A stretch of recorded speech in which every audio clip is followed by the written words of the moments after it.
The arrival. The first sign was silence, not the absence of sound, but the sudden collapse of noise across the planet. Satellites blinked out for exactly 3 seconds. Radio transmissions paused. Air traffic control systems froze. Even deep-sea monitoring stations recorded a momentary void. Then it appeared. A structure larger than any human city materialized beyond the moon's orbit. There was no flash of light, no warp signature, no measurable propulsion. It simply occupied space, as if it had always been there and reality had just corrected itself to include it. Within minutes, observatories confirmed it. A vessel of impossible scale. Its surface was dark but not reflective. It absorbed starlight. It emitted nothing. Governments tried to contain the news, but live streams from amateur astronomers spread across the internet. Before official statements could be prepared, I was in the studio when the global alert triggered. Screens filled with a single image. A black elongated structure hanging in space, angled slightly toward Earth. The world reacted exactly how you would expect. Panic buying, emergency summits, military mobilization, religious declarations. But the ship did not move. It drifted closer over the next 12 hours without visible propulsion. Not fast, not aggressive, just steady, deliberate. When it reached Earth orbit, it stopped. No warning, no communication, just presence. If you are already feeling the tension building, make sure you subscribe to the channel right now and stay with this story. Because what happened next proved that Earth was not ready for this ship. Astronomers calculated its length at nearly 800 kilometers. Its mass readings made no sense. Gravity around it behaved inconsistently, as if space itself was bending differently near its hull. Military leaders debated defensive options, but targeting systems refused to lock on. Missiles would not calibrate. Radar returned fragmented echoes. Then something even stranger happened. At exactly midnight Coordinated Universal Time, every screen on Earth flickered. Phones, televisions, billboards. Even devices disconnected from networks displayed the same image. A rotating model of Earth. Next to it, a projection of another world. Larger, brighter, advanced beyond imagination. Cities suspended in atmosphere. Energy fields wrapping continents. Oceans glowing faintly with engineered ecosystems. And beneath both worlds, a single word appeared in every known language. Unprepared. People felt it before they understood it. The message was not an insult. It was an assessment. The ship was not attacking. It was evaluating. For the next several hours, data poured in. The vessel began scanning Earth in layered sweeps. Atmospheric analysis. Energy mapping. Communication interception. Cultural archives pulled directly from global networks. We were being studied completely. And then came the second message. Not on screens. Inside my neutral tone resonated in billions of people at once. Your development is unstable. Markets crashed instantly. Political leaders demanded a response. Scientists pleaded for time. Social platforms erupted in fear and speculation. But the ship remained still, waiting. Earth had dreamed of first contact for centuries. We imagined diplomacy, technology exchange, maybe even celebration. Instead, we were told we were not ready. And deep down, as chaos unfolded across continents, many began to realize something unsettling. The ship was not wrong. The evaluation, the message did not repeat. It did not need to. Your development is unstable echoed in the thoughts of billions. Long after the voice faded, people tried to convince themselves it had been mass hysteria, a psychological cascade triggered by fear. But neurological scans from hospitals across the globe confirmed synchronized activity, patterns in human brains at the exact same moment. This was not imagination. It was contact. The ship adjusted its position slightly in orbit, just enough to cast a thin shadow across parts of the Atlantic Ocean. Weather systems shifted subtly under its presence. Tides rose half a meter above predicted levels.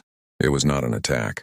It was a demonstration of scale. In the studio, we stayed live 24 hours straight. Experts rotated through the broadcast.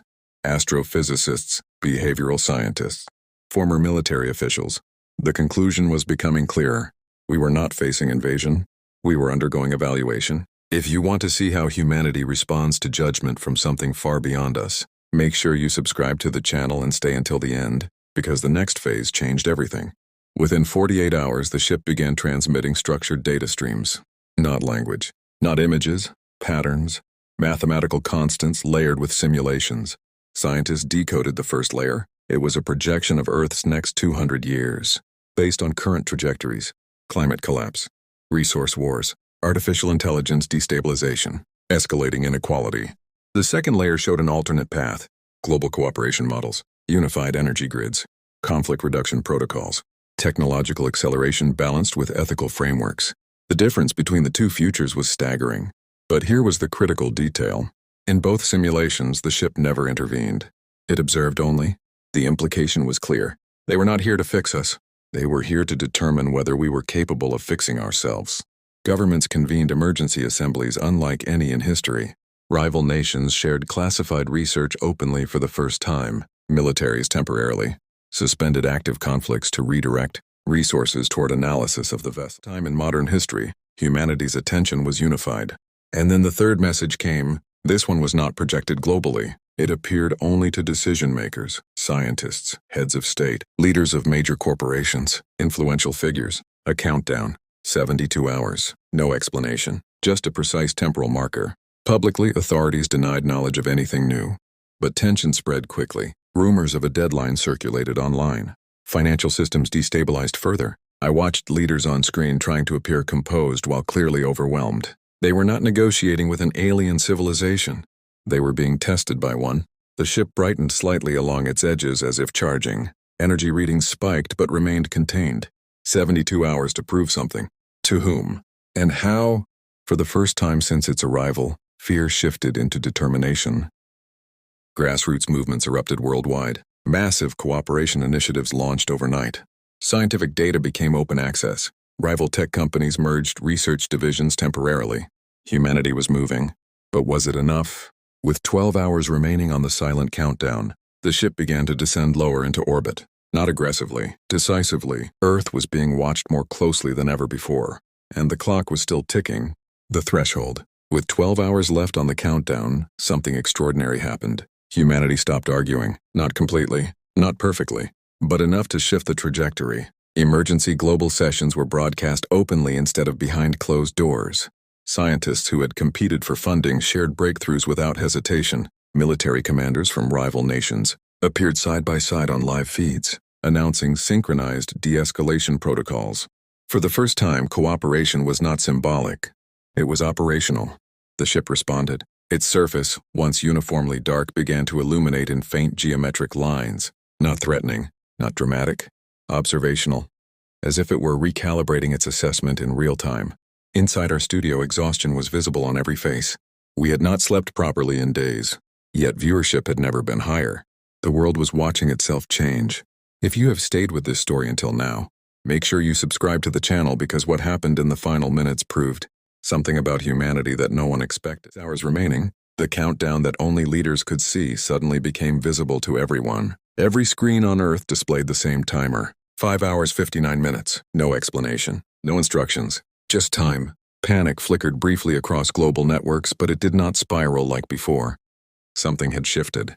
People were calmer, focused, determined. Mass volunteer initiatives surged. Engineers deployed rapid renewable energy expansions. Nations signed provisional cooperation treaties live on air. AI researchers released global safety frameworks into open domain. It was messy, imperfect, rushed, but it was real. 3 hours remaining. The ship lowered slightly again, now visibly dominating the sky in certain regions. Gravitational sensors recorded minor fluctuations, still controlled, still restrained. 2 hours. Then the final transmission came. This time it was not a voice. It was a single question projected into human consciousness with undeniable clarity. Do you choose continuity? Not survival. Continuity. The distinction mattered. Survival meant enduring. Continuity meant evolving responsibly. Around the world, leaders issued synchronized declarations committing to measurable cooperative action. But more importantly, individuals responded. Social networks were flooded not with fear but with pledges. Public accountability platforms launched in real time. Humanity was not just speaking. It was aligning. 30 seconds remaining. The ship's surface glowed fully for the first time. A deep silver radiance reflecting sunlight back toward Earth instead of absorbing it. 5 seconds. 4, 3, 2, 1. The timer vanished.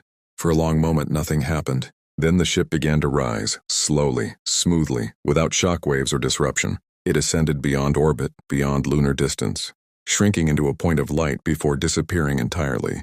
No final message, no reward, no punishment. Just departure. Global systems stabilized over the following days. Markets recovered cautiously. Diplomatic agreements solidified. Not all promises were kept perfectly, but the momentum endured.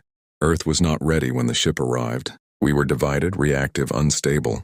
But under observation, under pressure, we demonstrated something critical, the capacity to adapt together, and maybe that was the only metric that mattered. If you believe humanity can rise when it truly has to, subscribe to the channel and stay with us, because the universe may have more evaluations ahead. This was not the end of the story. It was proof that we passed the threshold.